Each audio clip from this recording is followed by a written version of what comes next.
जी बेटे जी, आज का जो हमारा टॉपिक है वो है फ्यूचर सिंपल टेंस। ठीक है, इसको हम फ्यूचर इंडेफिनिट भी कहते थे पुराने जमाने में, और आज भी कहा जाता है। फ्यूचर सिंपल या फ्यूचर इंडेफिनिट की पहले हम जनरल सेंस देखते हैं। An action that will happen in future, ऐसा काम, ऐसी एक्टिविटी जो मुस्तकबिल में होनी है, ये जनरली इसको यूं कहा जा सकता है। और स्पेसिफिक सेंस जो है उसकी है कि इसके अंदर इंटेंशंस आती हैं, प्लान्स आते हैं, डिसीजंस वगैरह, फ्यूचर में जो कोई इरादा है तो उसका जिक्र होगा इसमें।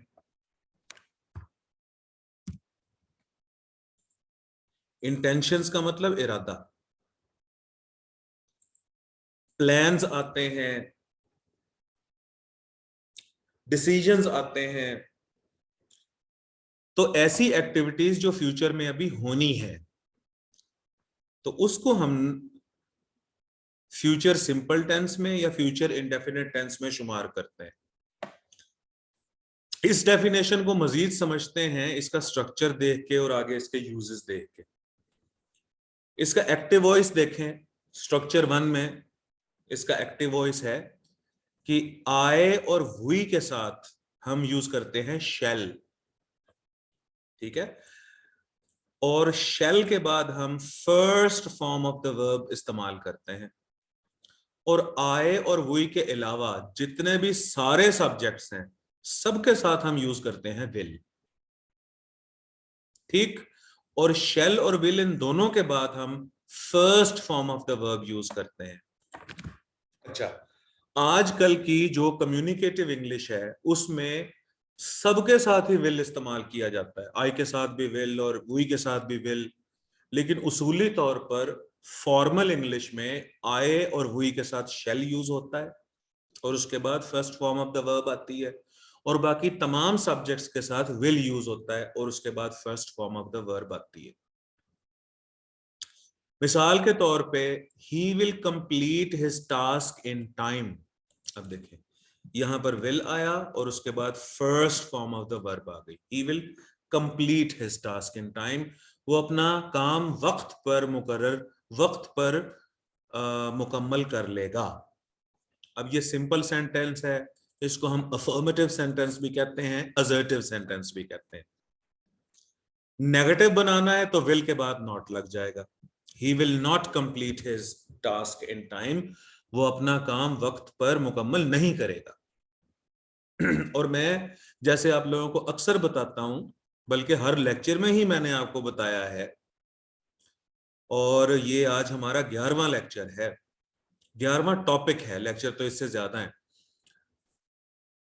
तो मैं आपको बताता होता हूं कि दो सेंटेंसेस को मैं समझता हूं कि ये मेन सेंटेंसेस होते हैं, एक सिंपल सेंटेंस और एक नेगेटिव सेंटेंस। विल को शुरू में ले आओगे तो क्वेश्चन बन जाएगा, will he complete his work in time, और जब ये क्वेश्चन बन गया, ये बन गया क्वेश्चन, और उसके बाद अगर नेगेटिव क्वेश्चन बनाना है तो will he not complete his work in time, ये बन गया नेगेटिव क्वेश्चन। अच्छा, अब आपने अगर रीजन पूछनी है, WH फैमिली को जोड़ना है साथ, तो जो पहले ही क्वेश्चन है, अब देखें मैंने सेंटेंस नंबर 3 को कॉपी पेस्ट किया है यहां पे, will he complete his work in time, तो यहां पर हम वाई लगा देंगे, why will he complete his work in time, how will he complete his work in time, when will he complete his work. तो WH फैमिली जो है वो क्वेश्चंस से पहले आती है, और क्या मैं बोलता होता हूं कि WH फैमिली को अगर हटा भी दिया जाए तो फिर भी बाद में क्वेश्चन बचना चाहिए। अब देखें, इसी तरीके से जब हम WH फैमिली नेगेटिव क्वेश्चंस के साथ लगाएंगे तो why will he not complete his work in time. तो सिंपल सेंटेंस, उसके बाद नेगेटिव सेंटेंस, और इन दोनों सेंटेंसेस से ही बाकी 4 सेंटेंसेस बनते हैं, 4 सेंटेंसेस बनते हैं। विल को स्टार्ट में ले आओगे क्वेश्चन बन जाएगा, विल को स्टार्ट में ले आओगे नॉट लगा दोगे तो नेगेटिव क्वेश्चन बन जाएगा।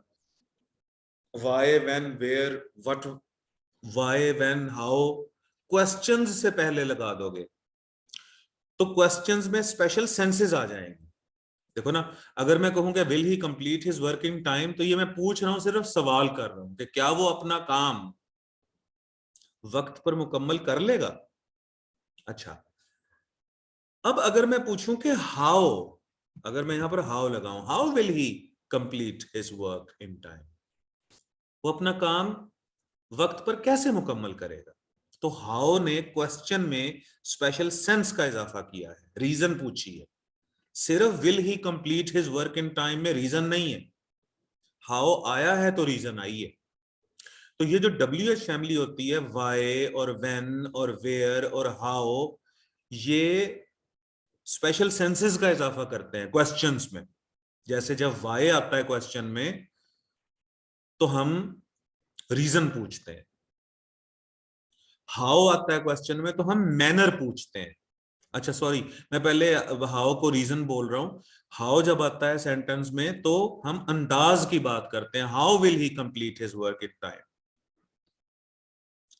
व्हेन जब हम अटैच करते हैं सेंटेंस में तो हम टाइम का पूछते हैं। वेयर जब हम क्वेश्चन के साथ अटैच करते हैं तो हम प्लेस का पूछते हैं। ठीक है, अच्छा जी। अब उसके बाद देखें कि स्ट्रक्चर 2, अब इसका पैसिव वॉइस कैसे बनता है, इंतहाई आसान है। अच्छा, एक मैं आपको अक्सर बात बताता हूं कि पैसिव वॉइस में एक तो वर्ब की थर्ड फॉर्म आती है, आती ही वर्ब की थर्ड फॉर्म है, पहली बात तो हो गई है। फिर आए और वही के साथ शेल आना है ना, और बाकी तमाम सब्जेक्ट के साथ विल आना है ना, तो बाद में आप बी का इजाफा कर दो बस, और बी के बाद थर्ड फॉर्म लगा दो। यानी आई शैल बी और उसके बाद third form, I shall be rewarded, I shall B praised, I shall B deceived. ठीक है, अच्छा, अब इन दो सेंटेंसेस को देखो। अब एक एक्टिव वॉइस है और एक पैसिव वॉइस है। अगले साल हुकूमत महंगाई पर काबू पा लेगी। ठीक है, ये पूरा सेंटेंस जो है ये किसके बारे में है, हुकूमत के बारे में। तो गवर्नमेंट से हम बात स्टार्ट करेंगे। The government will control dearness next year. महंगाई को हम बोलते हैं डियरनेस। अच्छा, अब ये दूसरा फिक्रा देखो, अगले साल महंगाई पर काबू पा लिया जाएगा। अब ये पैसिव वॉइस है। कैसे पता चला पैसिव वॉइस है, कि महंगाई पर काबू तो पाया जा रहा है, महंगाई पर काबू तो पाया जाएगा, लेकिन इस एक्शन का डूअर किधर है, कौन काबू पाएगा। तो अगले साल महंगाई पर काबू पा लिया जाएगा, तो यह पैसिव वॉइस है। The dearness will be controlled. अब देखो, एक्टिव वॉइस में क्या किया हमने कि विल के बाद आ गई वर्ब की फर्स्ट फॉर्म, और पैसिव वॉइस में क्या किया कि विल बी के बाद आ गई वर्ब की थर्ड फॉर्म। आप जो है ना बेटे टफ चीजें कर आए हो, आप लोग जो हो वो क्या नाम है, प्रेजेंट परफेक्ट कंटिन्यूअस टेंस आपने किया है, उसके बाद पास्ट परफेक्ट किया है, प्रेजेंट परफेक्ट किया है, तो आगे अब ये काम आसान है। उनके पैसिव वॉइस भी ट्रिकी है। इस टेंस, ये मासूम सा टेंस है, इसके पैसिव वॉइस भी इजी है। अच्छा जी, अब यहां पर मैंने लिखा हुआ स्टॉप। हमने ये स्ट्रक्चर्स तो पढ़े हैं ना, कि आए वही के साथ शेल और वर्ब की फर्स्ट फॉर्म एक्टिव वॉइस में, और बाकी तमाम सब्जेक्ट्स के साथ विल और वर्ब की फर्स्ट फॉर्म एक्टिव वॉइस में, और पैसिव वॉइस में आए और वही के साथ शेल भी। इसे मैं नीचे ही कर देता हूं पूरे को। और पैसिव वॉइस में आए और वही के साथ शेल भी, और उसके बाद वर्ब की थर्ड फॉर्म, और बाकी सारे सब्जेक्ट्स के साथ विल भी, और उसके बाद वर्ब की थर्ड फॉर्म। अच्छा, अब इस स्ट्रक्चर को पढ़ो आप, कंसिडर दिस स्ट्रक्चर। अगर आए और वही के साथ शेल भी हो और बाकी तमाम सब्जेक्ट्स के साथ विल बी हो और आगे कोई वर्ब हो ही ना, फिर समझो मेरी बात। देखो इस वक्त हम पढ़ रहे हैं फ्यूचर सिंपल टेंस या फ्यूचर इंडेफिनिट। एक्टिव वॉइस में क्या होता है, आए और वही के साथ शैल आता है, और उसके बाद वर्ब की फर्स्ट फॉर्म आती है। बाकी सारे सब्जेक्ट्स के साथ विल आता है और फिर वर्ब की फर्स्ट फॉर्म आती है। ठीक है, इसका पैसिव वॉइस कैसे बनता है, देखो आए और हुई के साथ शैल बी और वर्ब की थर्ड फॉर्म आती है। पैसिव वॉइस में वर्ब की थर्ड फॉर्म तो आनी है। अच्छा, और बाकी सारे सब्जेक्ट्स के साथ विल बी और वर्ब की थर्ड फॉर्म आती है। वर्ब की थर्ड फॉर्म तो आनी है। अब ये स्ट्रक्चर क्या है, आए और हुई के साथ शैल बी भी है और आगे वर्ब है ही नहीं। बाकी सब्जेक्ट्स के साथ विल भी है और आगे वर्ब है ही नहीं। हालांकि अभी हमने पढ़ा है कि पैसिव वॉइस में शैल बी विल बी के बाद वर्ब की थर्ड फॉर्म आती है। इस स्ट्रक्चर में शैल बी विल बी है लेकिन आगे वर्ब है ही नहीं, तो ऐसे सेंटेंस भी एक्टिव वॉइस के सेंटेंस होते हैं। जैसे कि आई शैल बी हैप्पी। अब happy is not a verb, happy is an adjective. I shall be in my house at 9 o'clock। अब देखो आई शैल बी, अब बी के बाद वर्ब्स नहीं आ रहे, यहां मैं विल बी को करता हूं हाईलाइट और यहां पर मैं शैल बी को करता हूं हाईलाइट। ये देखो, तो जब विल बी शैल बी के बाद वर्ब की थर्ड फॉर्म ना हो बल्कि वर्ब हो ही ना, हाँ जी, तो एक तो इसमें जीरो एक्शन है, या हम ये भी कह सकते हैं कि इसमें सिर्फ बी वर्ब मौजूद है जिसका मतलब होता है होना, बीइंग वर्ब जिसे हम कहते हैं। अच्छा, एक और इसकी मैं एग्जांपल दे दूं आपको, you will be happy, I shall be in my house at 9 o'clock। यहां पर विल हेल्पिंग वर्ब है और बी मेन वर्ब है। ठीक है, जब विल बी, हाँ जी मुजना ठीक कह रही हो आप, I shall be very thankful to you. अब देखो, अब शैल बी का इस्तेमाल किया है ना आपने, लेकिन बाद में थर्ड फॉर्म नहीं है, तो उसूल हम ये बना लेते हैं कि विल बी शैल बी के बाद अगर थर्ड फॉर्म हो तो वो पैसिव वॉइस होगा। अगर विल बी शैल बी के बाद वर्ब हो ही ना, तो एक तो उसमें जीरो एक्टिविटी होगी, दूसरा उसमें विल और शैल हेल्पिंग वर्ब्स होंगे और बी मेन वर्ब होगा। फिर समझो बात को, शैल बी विल बी के बाद अगर वर्ब की थर्ड फॉर्म आती है तो शैल और बी ये दोनों हेल्पिंग वर्ब्स हैं। शैल जो है वो मोडेल है, मोडेल वर्ब भी हेल्पिंग वर्ब की एक टाइप है और बी भी हेल्पिंग वर्ब है, और मेन वर्ब है वर्ब की थर्ड फॉर्म। शैल, अब हम इसको यूं समझते हैं, शैल बी विल बी के बाद अगर थर्ड फॉर्म आए तो शैल बी विल बी ये दोनों हेल्पिंग वर्ब्स होंगे और थर्ड फॉर्म जो आ रही है वो मेन वर्ब होगा। लेकिन अगर विल बी शैल बी के बाद वर्ब हो ही ना, तो फिर बेटे विल और शैल ये दोनों हेल्पिंग वर्ब्स होंगे और बी मेन वर्ब होगा। ठीक है, विल और शैल ये दोनों हेल्पिंग वर्ब्स हैं, टाइप हैं हेल्पिंग वर्ब्स की, मॉडेल वर्ब्स हैं। अगला मेरा लेक्चर होगा एक लेक्चर के बाद मॉडेल वर्ब्स का, तब आपको मुकम्मल बताऊंगा कि विल शैल की सेंसेस क्या हैं, कैन और कुड की क्या है, मे और माइट की क्या है, फिर हम उसके ऊपर बहस करेंगे। तो अब हुजूर हमारे पास ये जो फ्यूचर सिंपल है इसके तीन स्ट्रक्चर्स हैं। पहला स्ट्रक्चर एक्टिव वॉइस का, जिसमें आई वो के साथ शैल और वर्ब की फर्स्ट फॉर्म, बाकी तमाम सब्जेक्ट्स के साथ विल और वर्ब की फर्स्ट फॉर्म।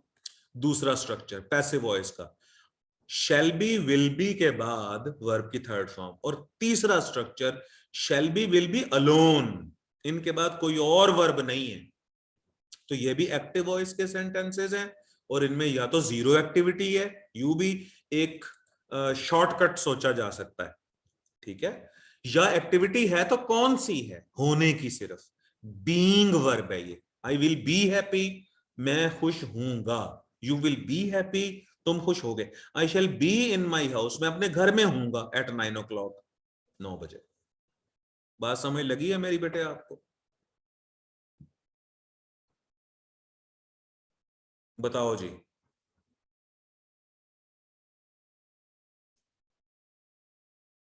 अदीका, मुजना, ठीक है, सुमेरा, ओलस, बिल्कुल ठीक है बेटे, शाबाश। अच्छा, अब हम आते हैं एक्सरसाइज की तरफ। चलो जी शुरू हो जाओ। ये जो हमारी एक्टिविटी है, तुम्हारा अफसर तुम्हें नौकरी से निकाल देगा, एक्टिव वॉइस है या पैसिव वॉइस है? और दूसरा सेंटेंस है तुम्हें नौकरी से निकाल दिया जाएगा। बताएं, पहला सेंटेंस और दूसरा सेंटेंस कौन सा एक्टिव कौन सा पैसिव? जी हुजूर, पहला एक्टिव वॉइस है क्योंकि यहां पर एक्शन डूअर मौजूद है, तुम्हारा अफसर, बिल्कुल ठीक है। तो ये सेंटेंस शुरू होगा योर ऑफिसर। योर ऑफिसर के साथ शैल लगाऊं या विल लगाऊं? जी, योर ऑफिसर के साथ शैल यूज करूं या विल यूज करूं? Will, fire you, full stop. Fire का मतलब नौकरी से निकाल देना होता है, विल फायर यू। तुम्हें नौकरी से निकाल दिया जाएगा, you will B. You will be के बाद बताओ क्या लिखूं अब मैं, फायर लिखूं या फायर्ड लिखूं? फायर्ड, शाबाश, फायर्ड, ये देखो जी, यू विल बी फायर्ड। अब यहां पर क्या हो रहा है कि विल बी के बाद वर्ब की थर्ड फॉर्म आ रही है तो पैसिव वॉइस है, ठीक है बेटे। अच्छा, अगला जो सेंटेंस है, हुकूमत ये मंसूबा वक्त पर मुकम्मल कर लेगी। और चौथा सेंटेंस है रिंग रोड का मंसूबा वक्त पर मुकम्मल कर लिया जाएगा। अब सेंटेंस नंबर 3 जो है वो एक्टिव वॉइस है, क्योंकि हाँ बिल्कुल, मंसूबा मुकम्मल करने वाली जो है हुकूमत एक्शन डूअर है, और वो यहां पर है। तो the government, will complete this plan, या दिस प्रोजेक्ट करते हैं, project in time. The government will complete this project, ये मंसूबा इन टाइम, वक्त पर मुकम्मल कर लेगी। रिंग रोड का मंसूबा वक्त पर मुकम्मल कर लिया जाएगा, पैसिव वॉइस है। तो द रिंग रोड प्रोजेक्ट। अच्छा, विल बी कंप्लीटेड करूं या शैल बी कंप्लीटेड करूं? जी,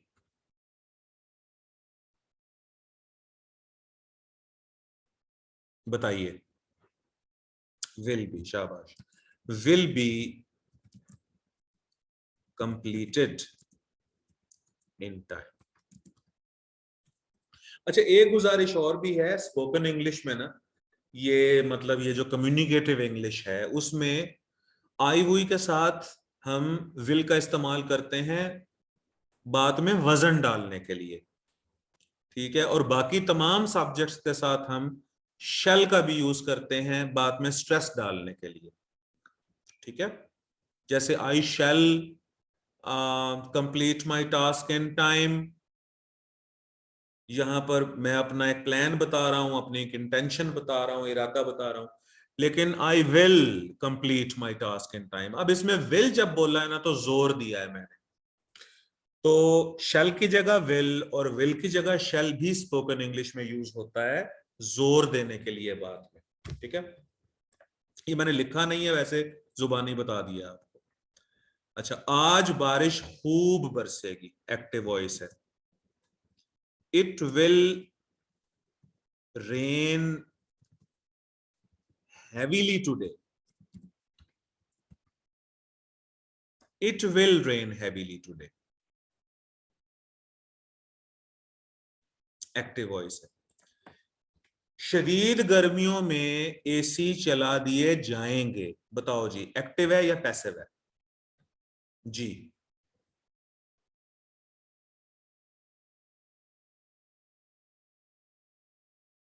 पैसिव है. बिल्कुल ठीक है. तो ACs will be switched on during शदीद गर्मियों की इंग्लिश बताइए.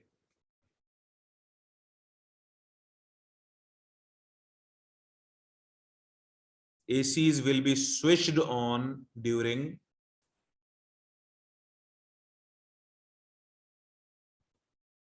जी.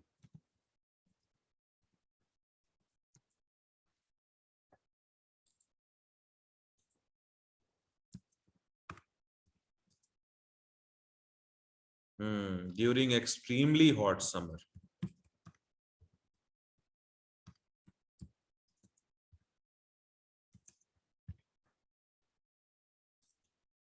अच्छा जी. वजीर मईशत नया बजट तैयार करेगा. एक्टिव है या पैसिव है? वजीर मईशत नया बजट तैयार करेगा.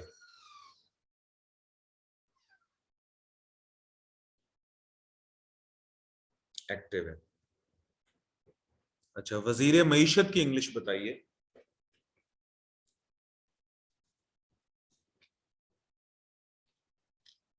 जी.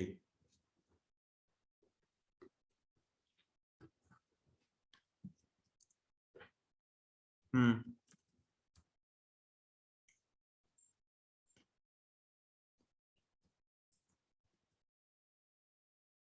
हम्म.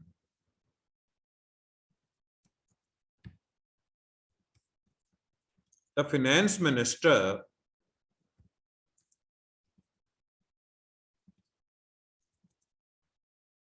will prepare new budget.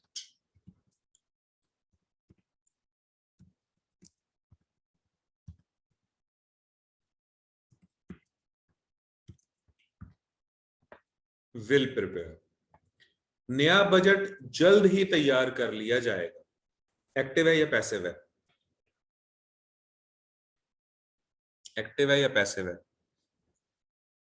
Passive है. शाबाश.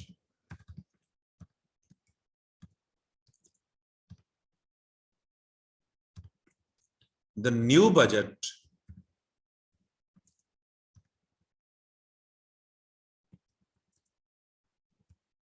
will be prepared soon. Will be prepared soon. 9th sentence है, क्या मफरूजे का तज्जिया किया जाएगा? एक्टिव है या पैसिव है?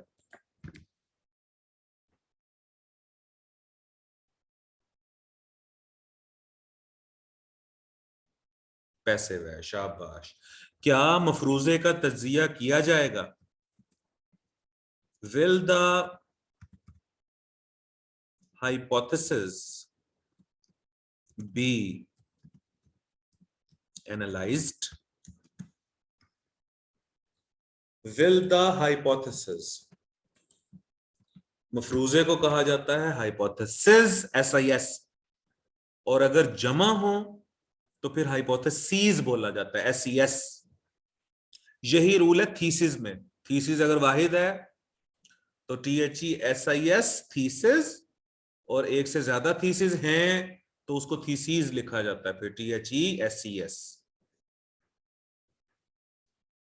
क्राइसिस का भी ऐसा ही है. SIS और SES ये वाहिद जमा बनते हैं. SIS और SES ये भी वाहिद जमा बनाते हैं. Will the hypothesis be analyzed? नाअहल वजीर को नया ओहदा क्यों दिया जाएगा? why will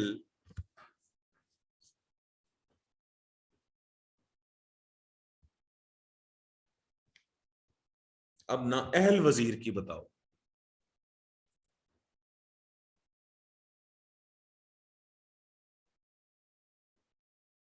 ji,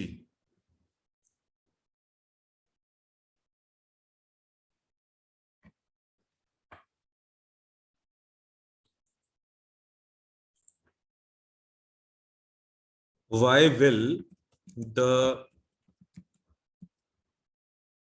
incompetent minister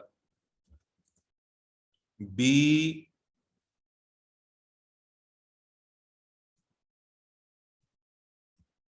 assigned new designation?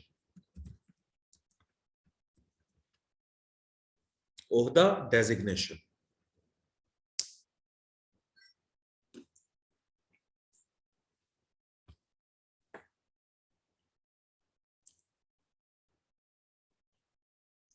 हाँ जी बेटे, हदीका इन एलिजिबल भी ठीक है।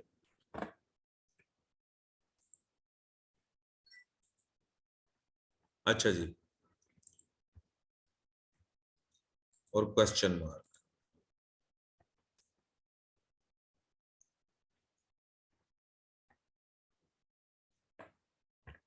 अच्छा जी, उसके बाद मुसलसल पैराग्राफ है। नए कवानीन तो बना लिए जाएंगे मगर उन पर अमल कौन करेगा?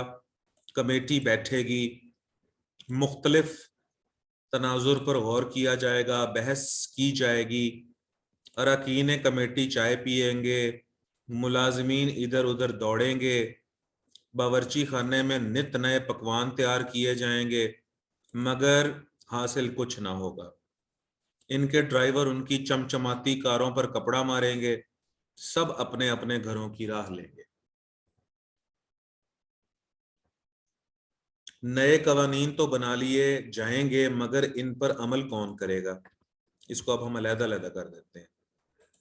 कमेटी बैठेगी,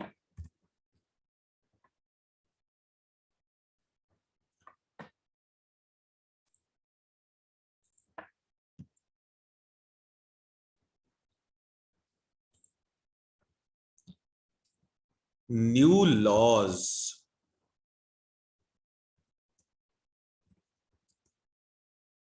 अच्छा, एक्टिव वॉइस है या पैसिव वॉइस है? नए कवानीन तो बना लिए जाएंगे, न्यू लॉज पैसिव है। New laws will be made but, मगर इन पर अमल कौन करेगा? But who will follow them, या who will act upon them. Act upon लिखें, act upon them.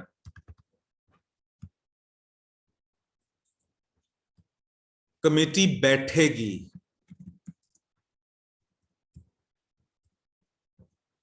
The committee will meet. Committee बैठेगी मतलब कमेटी इकट्ठी होगी, मिलेगी।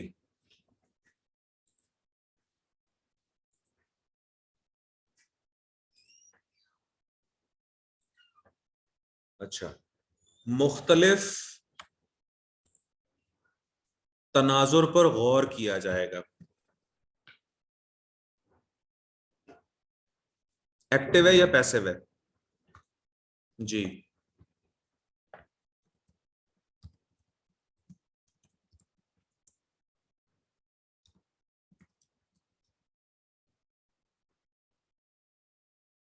पैसिव है, शाबाश। Various perspectives will be looked into।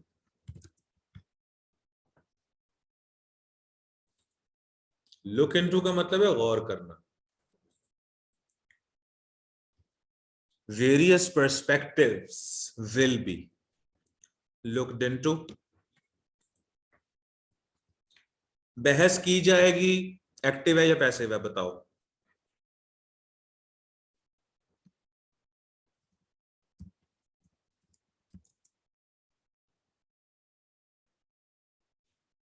Passive है, शाबाश। Discussion will be made,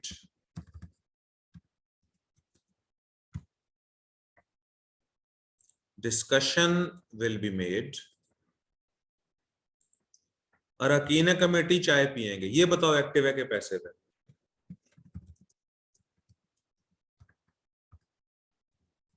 active है, शाबाश। The members of the committee will take T.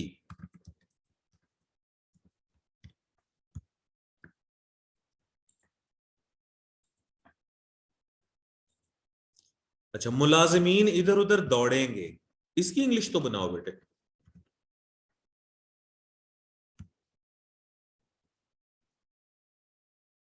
बामुहावरा बनेगी इसकी या लफ्जी तौर पर बनेगी इसकी, ये जरा सोचो। और मैंने आपको इससे गुजारिश की थी पिछले लेक्चर में कि कब हम वर्ड टू वर्ड ट्रांसलेशन करते हैं और कब हम सेंसिकल ट्रांसलेशन करते हैं। कमिटीज मेंबर्स भी ठीक है बेटे जी। मैं इसका पूछ रहा हूं कि मुलाजिमीन इधर उधर दौड़ेंगे, इसका कोई सेंसिकल।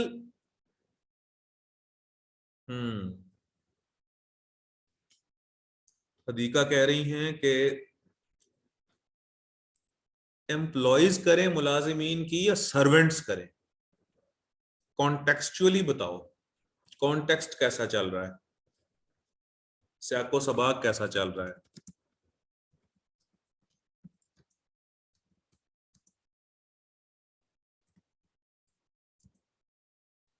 अदीका ने बनाया है द एम्प्लॉयज विल, हाँ बिल्कुल, वर्कर्स करें, सर्वेंट्स करें, the servants will run around, will run here and there.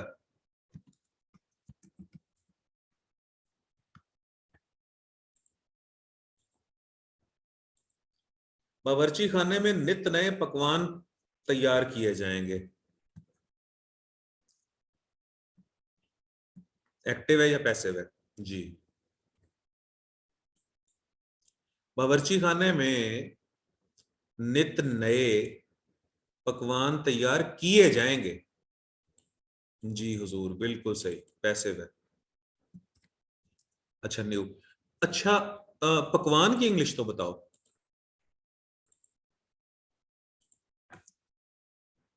Ji, dishes, new dishes will be prepared in the kitchen. मगर कुछ हासिल ना होगा, ये आगे क्यों ना लिखे हैं इसे, बल्कि मगर भी नहीं आना चाहिए और आना चाहिए, और मगर हासिल कुछ ना होगा। चले, बट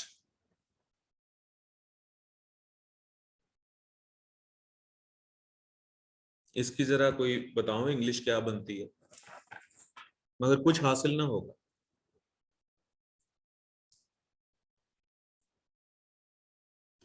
जी,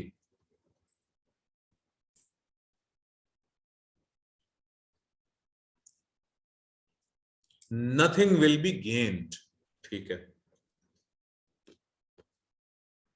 और कोई, हदीका ने बनाया है and nothing will be gained.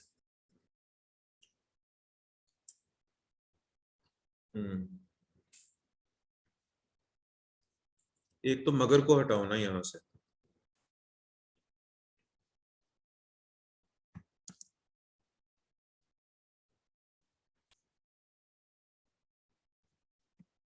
और हासिल कुछ ना होगा।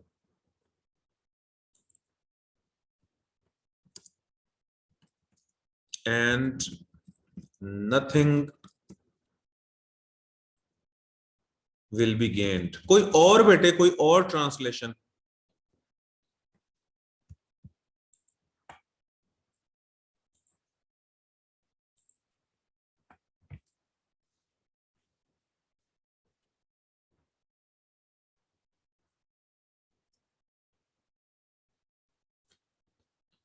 अदीका भी यही बना रही हैं, सुमेरा भी यही बना रही है।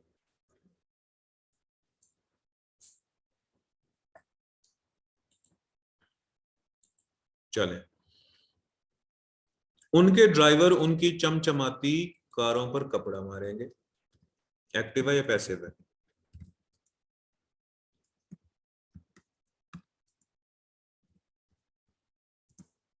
एक्टिव है। विल क्लीन देयर, चमचमाती कारों की क्या इंग्लिश बनाएं?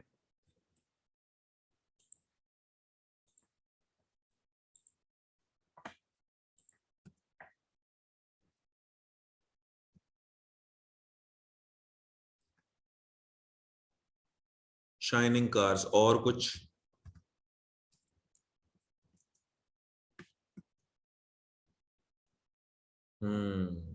लस्टर्ड। हाँ जी, लस्टर्ड भी चमक को कहते हैं। सब अपने अपने घरों की राह लेंगे।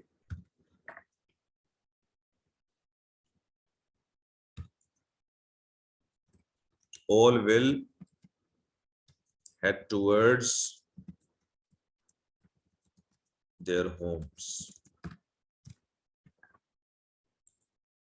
move towards their homes।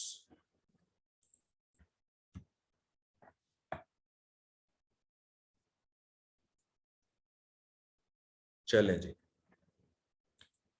अब आ जाएं आप एक्सरसाइज 3 पे। ये जो हमारी होती होती है,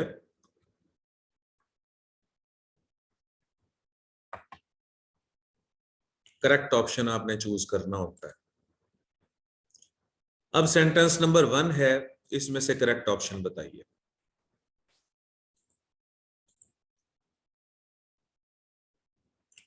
तो यहां पर सब कह रहे हैं delta.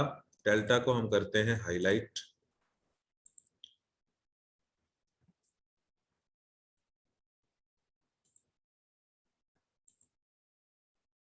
I shall teach you a lesson, ठीक हो गया। I shall a lesson teach you, ये स्ट्रक्चर ही गलत है। आई शैल, शैल के बाद बेटे ऑब्जेक्ट थोड़ा आना चाहिए था, वर्ब आना चाहिए था ना। अच्छा, फिर शैल और विल के बाद आईएनजी वाली फॉर्म डायरेक्टली नहीं आती कभी भी, लिहाजा ये मिस्टेक है इधर। आई शैल टॉट, टॉट भी नहीं आ सकता यहाँ पर, शैल और विल के बाद फर्स्ट फॉर्म आती है। क्वेश्चन नंबर 2 का बताइए आप जी।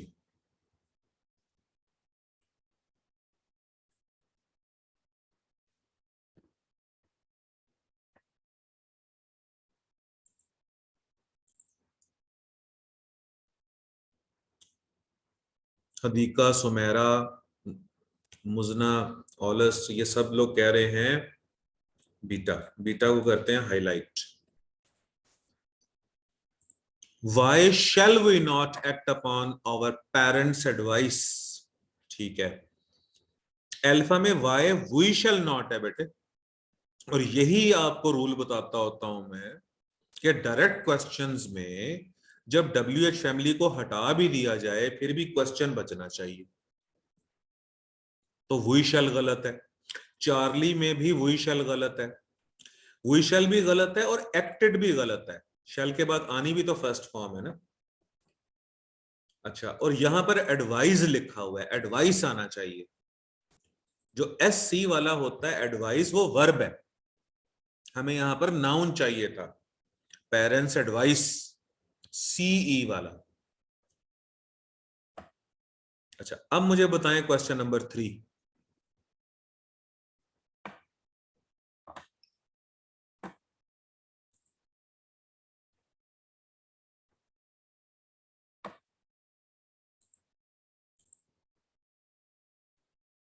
सुमेरा कह रही है चार्ली और ऑलिस कह रहे हैं अल्फा। चार्ली को हम करते हैं highlight. Your assignment will be evaluated. जी, विल बी के बाद थर्ड फॉर्म आए तो पैसिव वॉइस होता है। Your assignment will B evaluating, यहां पर असाइनमेंट फिर एक्शन डूअर बन जाएगी, यानी असाइनमेंट जो है वो किसी चीज को इवेल्युएट कर रही होगी, सेंस गलत हो जाएगी ना। तो यहां पर अल्फा में इवेल्युएटिंग गलत है। अच्छा, बीटा में your assignment will evaluated, will के बाद सेकंड थर्ड फॉर्म आती नहीं है इसलिए गलत है। और your assignments shall be evaluate, चलो शैल को ठीक भी अगर मैं मान लूं उसूली तौर पर, तो फॉर्मल इंग्लिश में आए और वही के साथ ही शैल होता है, अगर मैं ठीक भी मान लूं इसे, तो शैल बी इवेल्युएट गलत है ना, यहाँ पे शैल बी इवेल्युएटेड होना चाहिए था, और यहाँ शैल की भी मिस्टेक है। अब आप फोर्थ बताइए।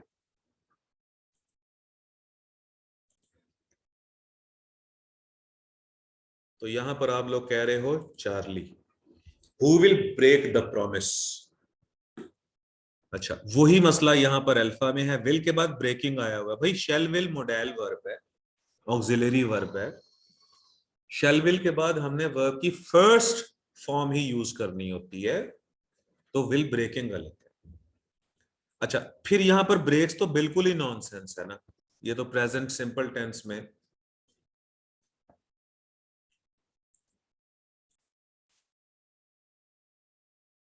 जी, और डेल्टा के अंदर देखें, मेरी आवाज आ रही है अब?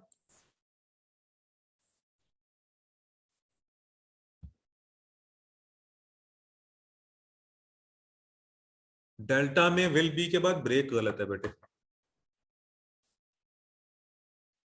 फिफ्थ बताओ अब। फिफ्थ है हाईलाइट।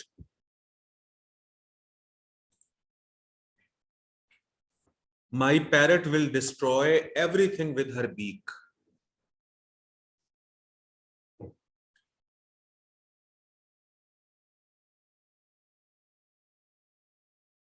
इसके बारे में आप देखते हैं।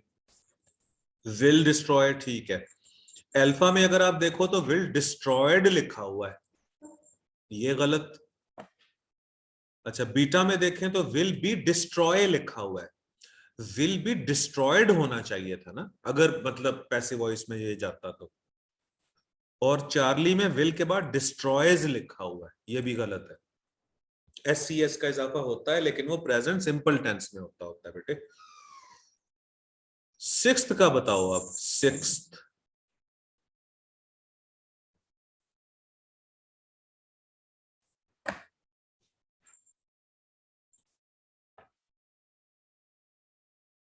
हाँ जी, सिक्स का जो आप लोग बोल रहे हो वो कह रहे हो Charlie. See, when will you be invited, तुम्हें कब मदऊ किया जाएगा, तुम्हें कब दावत पर बुलाया जाएगा। अच्छा, व्हेन विल यू बी, ये बिल्कुल ठीक है, व्हेन को अगर हम हटा दें तो फिर भी क्वेश्चन बचता है, ठीक है।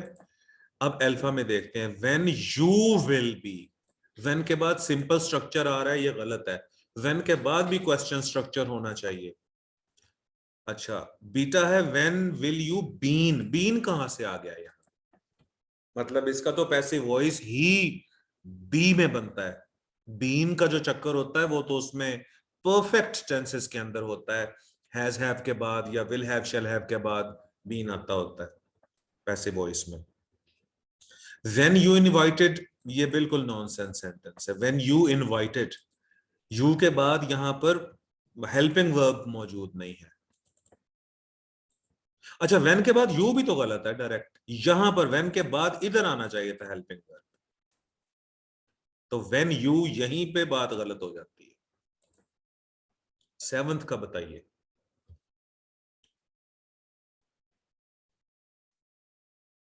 सेवंथ,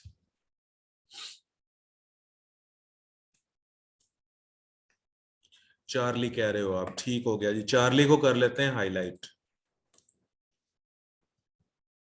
चार्ली को कर लेते हैं हाईलाइट, आई विल कम। अच्छा, आई विल केम गलत है, पहली बात तो ये, ठीक है। आई विल कम्स गलत है, और आई विल बी कम भी गलत है। आई विल बी के बाद हम या तो आईएनजी वाली फॉर्म यूज करते हैं या थर्ड फॉर्म यूज करते हैं। यहां पर फिलहाल विल बी शैल बी के बाद हम थर्ड फॉर्म्स यूज कर रहे हैं पैसिव स्ट्रक्चर्स बनाने के लिए। अच्छा, अब मुझे बताओ आप एट्थ का। एट्थ,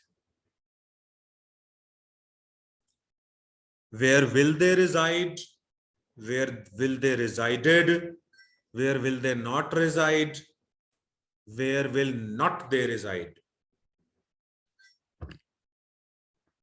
जी, चार्ली करेक्ट है। Where will they not resided,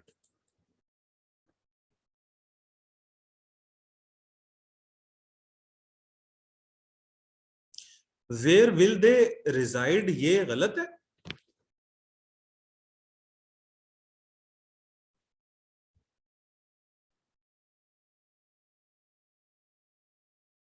है बेटे, अल्फा में क्या इशू है?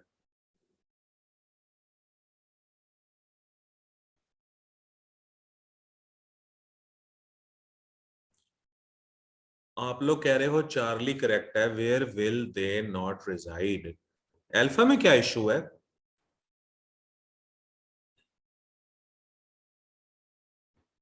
हाँ जी, अल्फा भी करेक्ट है। नहीं बेटे, रिजाइड्स तो आ ही नहीं सकता ना यहाँ। एस ई एस का इजाफा तो किसी टेंस में नहीं होता सिवाय प्रेजेंट सिंपल के, प्रेजेंट इंडेफिनिट के। तो अल्फा भी करेक्ट है इसमें।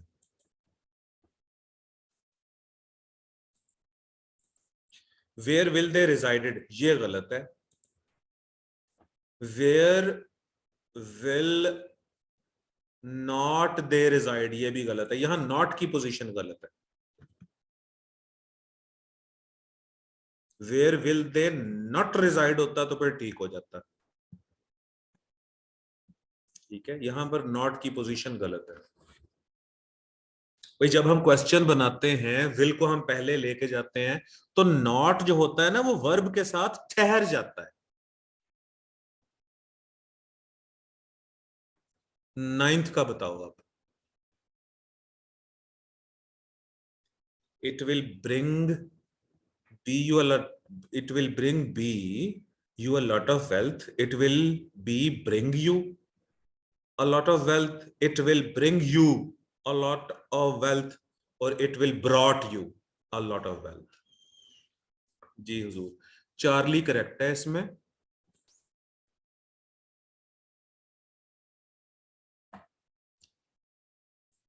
हाँ जी, it will bring be you ये तो बेटे स्ट्रक्चर ही गलत है। It will be bring you, it will be bring नहीं हो सकता। विल बी शैल बी के बाद वही मैं बार बार कह रहा हूं कि फर्स्ट फॉर्म नहीं आती होती, थर्ड फॉर्म आती है पैसिव वॉइस के लिए, और आईएनजी वाली फॉर्म आती है वो अगला टेंस है जो हम करेंगे। और विल के बाद ब्रॉड तो बिल्कुल गलत है। अब टेंथ का बताइए, लास्ट का।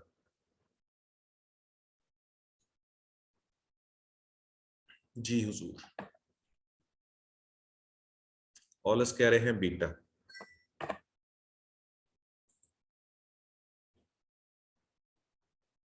बाकी बच्चे क्या कह रहे हैं?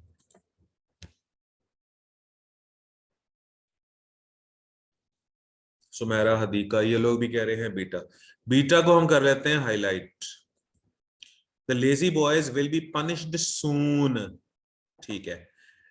The lazy boys will punish soon, इसका मतलब तो ये हो गया कि लेजी बॉयज किसी को पनिश करेंगे, और जिसको पनिश करेंगे वो फिर पनिश के बाद ऑब्जेक्ट भी आना चाहिए।